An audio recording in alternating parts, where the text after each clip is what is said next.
옛날 옛적에 아이가 없는 여자가 있었다. 그녀는 한때 좋은 마녀에게 도움을 청했습니다. 그 여자는 아이를 꿈꾸고 있다고 말했다. 마법사는 그녀에게 씨앗을 주었고 그것을 화분에 심으라고 명령했습니다. 그 여인은 매우 기뻤고 노파에게 감사하고 집으로 돌아갔습니다. 집에서 그녀는 씨앗을 심고 물을 주고 참을성 있게 기다리기 시작했습니다. 곧 튤립처럼 크고 멋진 꽃이 화분에서 자랐습니다. 꽃잎이 열리자 안에 작은 소녀가 있었습니다.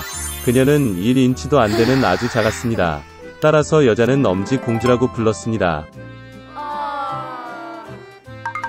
어느 날 밤 엄지공주가 잠이 들었을 때 축축하고 못생긴 거대한 두꺼비가 집 창문 위로 올라갔습니다.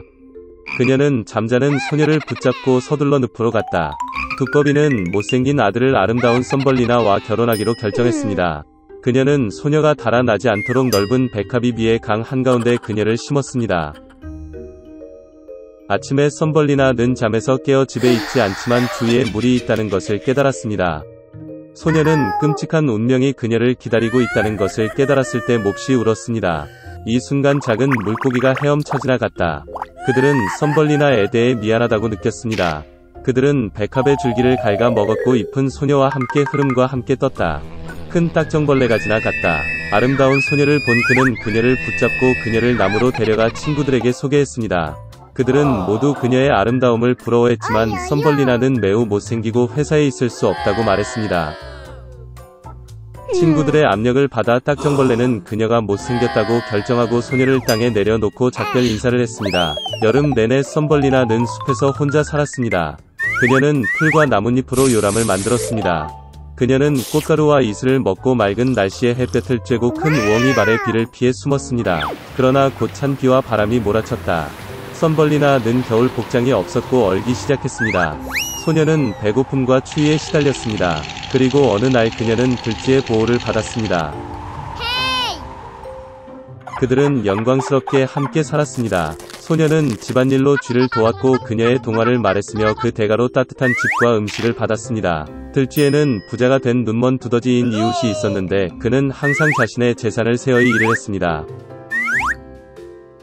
눈이 멀더라도 두더지는 썸벌리나가 매우 귀여워서 그녀와 결혼하겠다고 제안했습니다. 그러나 소녀는 이것에 대해 전혀 행복하지 않았습니다.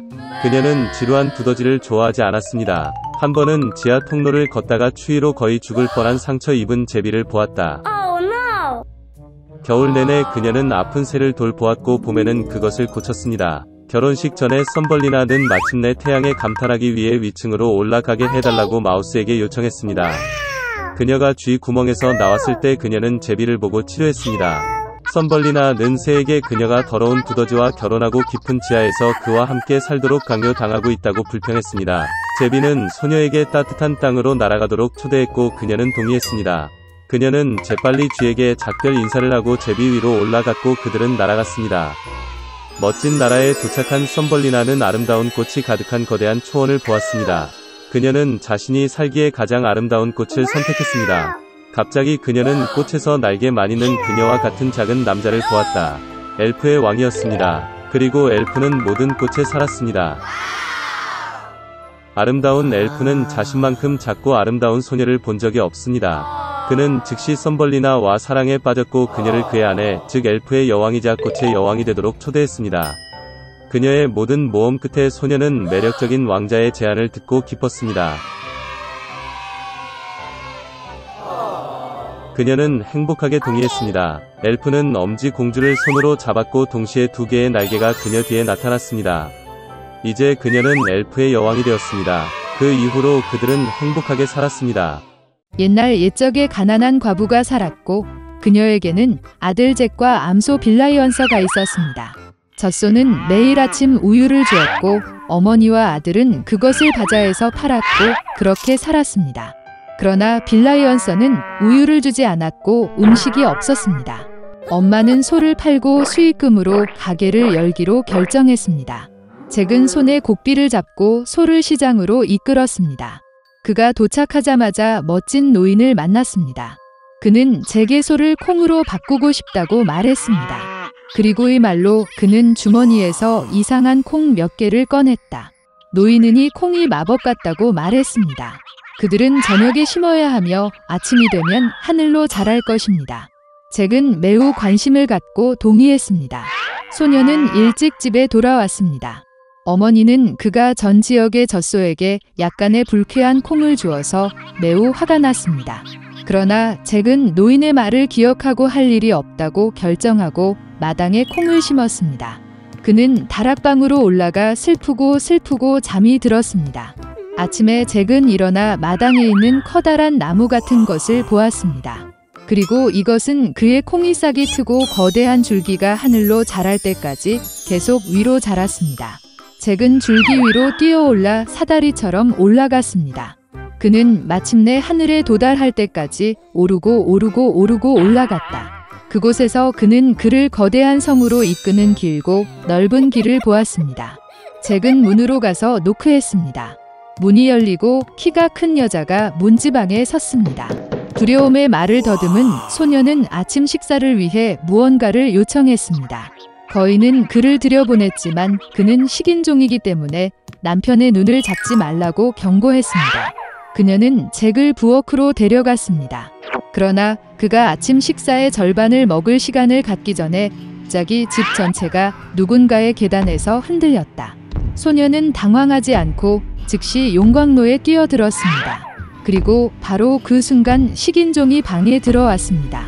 글쎄, 그는 산만큼 컸다.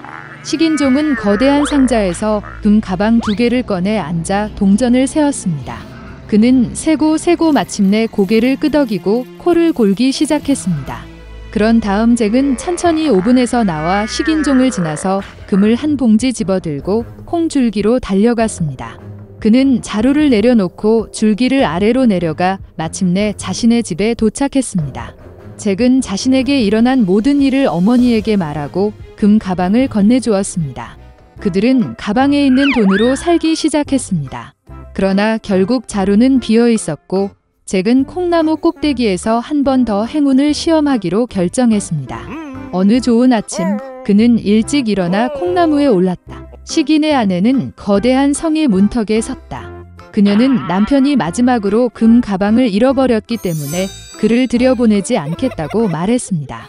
하지만 똑같이 그녀는 불쌍한 소년을 불쌍히 여겼고 그를 성 안으로 들여보냈습니다. 갑자기 거인의 발소리가 들렸고 잭은 다시 용광로에 숨었습니다. 식인종이 들어가서 아내에게 황금알을 낳는 암탉을 가져오라고 했습니다.